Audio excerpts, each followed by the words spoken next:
In China, if you are a civilian startup, say you're doing cameras or some kind of sensors, civil, you will be shocked that the PLA will approach you one day and say, here is your order. You wonder why is the PLA interested in me?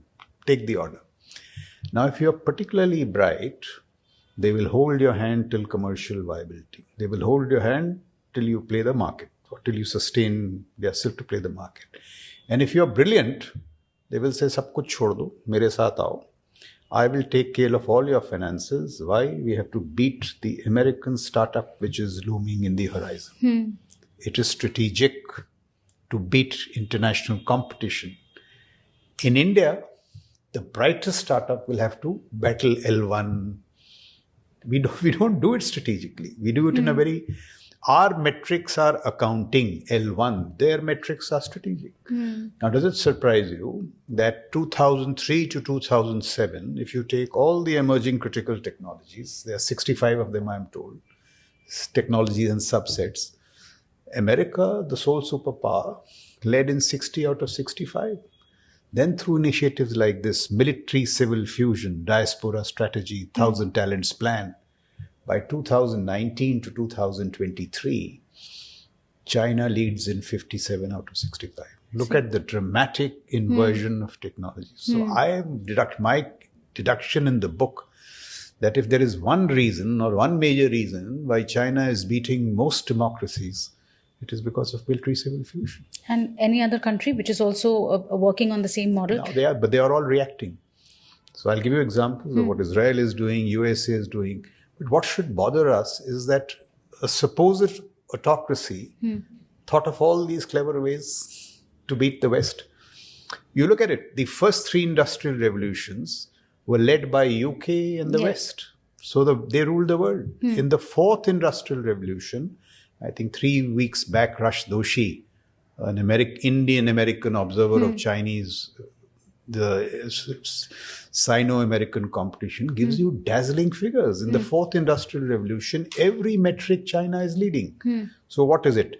Manufacturing capacities twice, car production 3 times, steel 20 times, cement 11 times, EVs 97% of the market, batteries. You know, I was in... a month back, I was in Singapore for the Morgan Stanley Summit. And before me, the chairman BYD was speaking. Okay. Amazing. He says that I was told by the Politburo that you have to beat Tesla. Diktat. So I went back to them and said, Tesla spends $5 billion on R&D. They said, take 15. Look at it, $15 billion. And now look at these figures. You know, when he said this, he said, we have got 120,000 engineers working on R&D. No commerce, just R&D. So when he stepped off the stage, I went to him and I rechecked the figures. He wrote it in pen, said 120,000, mind-boggling. They have gone 11 research institutes. And out of this 120,000, 30, 40,000 are from the PLA, civil military. In our case, it will never be. हम बोलेंगे पहले civil अलग, military अलग. And look at that. Look at the way they do it. It is absolutely stunning. So they see what Tesla is doing. They say Tesla is focusing on 3 domains.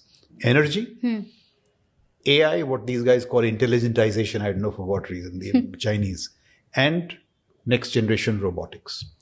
And he says that in energy, we are already ahead of them. So BYD has pushed out Volkswagen from the German car market on the strength of energy's batteries. He says AI, we are behind, he acknowledges, but we are getting close. Next generation robotics, we are ahead of them. So this is, now, the BYD carriers, you know, the car carriers, which are used to carry cars, they are modified. They are being used for exercises in Taiwan. Civil military, unki soch hi aise hai.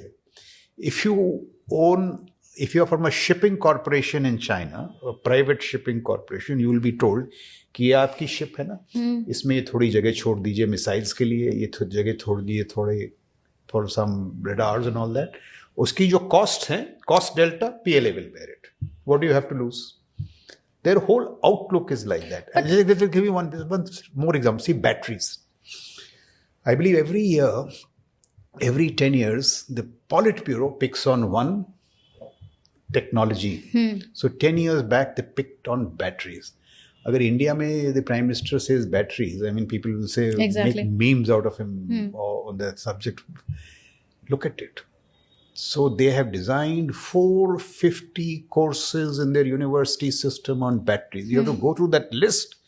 I didn't even know that could be 450 domains in batteries. Yes. And not batteries, it's the whole energy game. They set up a university in central China on batteries. I see. They link it to the PLA Academy of Military Sciences, Civil Military Fusion. And they produced a whole generation of graduates, postgraduates, doctorates in energy batteries. Now, does it surprise you, as I said, that BYD has pushed out Volkswagen from the German car market? Last quarter, its quarterly, its profits were higher than Tesla. They're challenging Tesla. And those same batteries go into your AD systems, they go into your submarines, they go into your fighter aircraft. Now it is common sense of a very wise kind. Now this is civil military fusion.